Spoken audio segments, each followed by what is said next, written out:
नमस्कार दोस्तों, पुरुष उपचार में आप सभी का बहुत बहुत स्वागत है। दोस्तों, धीरे धीरे ठंड का मौसम बढ़ रहा है और साथ ही बढ़ रही है हमारे शरीर में दर्द की समस्या। कई लोगों ने तो यह भी महसूस किया होगा कि पहले से अगर किसी को घुटने का दर्द है या जोड़ों का दर्द है तो उसकी कंडीशन डे बाय डे बिगड़ती जा रही है। अब सवाल उठता है कि इस तरह के दर्द सर्दियों में बढ़ क्यों जाते हैं? मांसपेशियों का दर्द भी, जोड़ों का दर्द भी आखिर बढ़ता क्यों है और ऐसी कंडीशन में क्या किया जा सकता है? तो दोस्तों, इस वीडियो में अंत तक जरूर बने रहिएगा। आपके लिए बहुत काम की जानकारी है। सर्दियों में दर्द से बचाव करने के टिप्स भी मैं एंड में आपको जरूर दूंगी। तो सबसे पहले बात करते हैं कि आखिर इसके कारण क्या है। इसका सबसे बड़ा कारण है मौसम का ठंडा होना। जी हाँ दोस्तों, ये अपने आप में एक बड़ा कारण है। जैसे ही तापमान गिरता है, शरीर की रक्त वाहिकाएं सिकुड़ जाती है, यानी जो हमारी ब्लड वेसल्स होते हैं वो धीरे धीरे सिकुड़ने लगते हैं, जिससे जोड़ों और मांसपेशियों तक ऑक्सीजन पोषक तत्व कम पहुंचता है। ऐसा इसलिए होता है क्योंकि ब्लड सप्लाई जो है वो धीमी पड़ जाती है।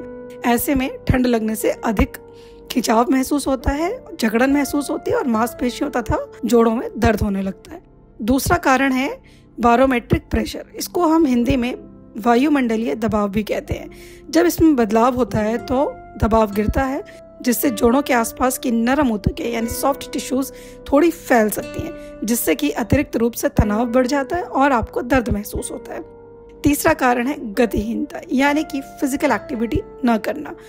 इन दिनों कई लोग ऐसा करते हैं कि बाहर पार्क नहीं जाते। वैसे भी पोल्यूशन का स्तर काफ़ी हाई है दिल्ली और एनसीआर जैसी जगहों में, तो ऐसे में बहुत सारे लोग फिजिकल एक्टिविटी करने से बचते हैं। और सर्दियां हैं तो लोग सुबह भी देरी से उठते हैं और लंबे समय तक सोना प्रेफर करते हैं। ऐसे में होता यह है कि कम चलना फिरना होता है, शारीरिक जो गतिविधियां हैं वो कम हो जाती हैं। इससे हमारी मांसपेशियां धीरे धीरे कमज़ोर पड़ जाती हैं, जोड़ों की जो लिब्रिकेशन है वो कम हो जाता है, नतीजतन आपको दर्द महसूस होने लगता है। और चौथा कारण है विटामिन डी की कमी, यानी कि जैसे जैसे सर्दियां बढ़ती हैं, जो धूप है वो कम आने लगती है। ऐसे में हमारी बॉडी विटामिन डी को पर्याप्त जनरेट नहीं कर पाती। इसका बहुत ही नेगेटिव असर आपकी हड्डियों और मांसपेशियों पर पड़ता है। इसी वजह से आपको दर्द और अन्य समस्याएं महसूस होने लगती हैं। अब मैं आपको बताती हूँ कि क्या दर्द सिर्फ मांसपेशियों में ही होता है या शरीर के अन्य हिस्सों में भी आपको सर्दियों में दर्द बढ़ा हुआ महसूस हो सकता है।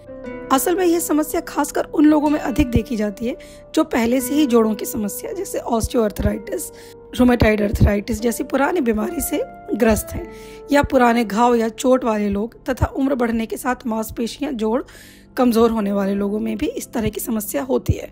वहीं अगर किसी को घुटने, कूल्हे, कमर, टखने, उंगलियां, हाथ पैरों में ज्यादा दर्द है तो ये दर्द और ज्यादा ट्रिगर हो जाती है और सिम्टम्स जो है और वर्स हो जाते हैं। अब मैं आपको बताती हूँ दोस्तों कि ऐसी कंडीशन में आपको क्या क्या करना चाहिए। सबसे पहला उपाय है गर्म रहे, यानी कि ठंड बढ़ रही है तो आपको कोशिश ये करनी है कि आप अपने आप को कवर करके रखें, खासकर अपने हाथ और पैर को ढके रखें ताकि आपके हाथ पैर गर्म रहे और बॉडी में भी गर्माहट बनी रहे। इससे जोड़ों के दर्द में कमी आती है। दूसरा है कि रेगुलरली किसी न किसी तरह की एक्टिविटी जरूर कीजिए। माना कि फिजिकल एक्टिविटी इन दिनों थोड़ी मुश्किल हो जाती है, लेकिन एक्टिविटी में जैसे आप योग कर सकते हैं, स्ट्रेचिंग कर सकते हैं, वॉकिंग कर सकते हैं। They are very useful, they are very helpful for your bones specially. इससे आपकी मांसपेशियां चलती रहेंगी और जोड़ों में अकड़न नहीं आएगी। तीसरा है संतुलित आहार लें और खासकर विटामिन डी का ध्यान रखें। जब भी धूप निकले आप चाहे कुछ देर के लिए ही सही धूप में जरूर बैठें ताकि आपकी बॉडी कंप्लीट यानी पर्याप्त मात्रा में विटामिन डी जनरेट कर सके। आप चाहें तो विटामिन डी युक्त खाद्य पदार्थ भी ले सकते हैं। इसमें फल, सब्जियां, ओमेगा 3 फैटी एसिड जैसी चीजें शामिल हैं। हालांकि विटामिन डी के लिए आपको धूप में ही अधिक समय बिताना चाहिए और संतुलित आहार तो लेना ही है, जिसमें आपकी तरह तरह की सब्जियां और तरह तरह के फल शामिल होते हैं। चौथा पॉइंट है हाइड्रेट रहे और अपने वेट को कंट्रोल में रखें। सर्दियां हैं सोच के लोग बहुत ज्यादा कई बार ओवर ईटिंग कर जाते हैं। ये चीजें सही नहीं है और इन दिनों कई लोग तो प्रोसेस्ड फूड, जंक फूड, तला भुना, स्ट्रीट फूड, बहुत सारी चीजें ऐसी खा लेते हैं जिससे वेट जो है वो आउट ऑफ कंट्रोल हो जाता है। ये बिल्कुल सही नहीं है। इससे भी आपको जोड़ों में दर्द या आपकी बॉडी में जहाँ भी दर्द है उसकी कंडीशन बिगड़ सकती है।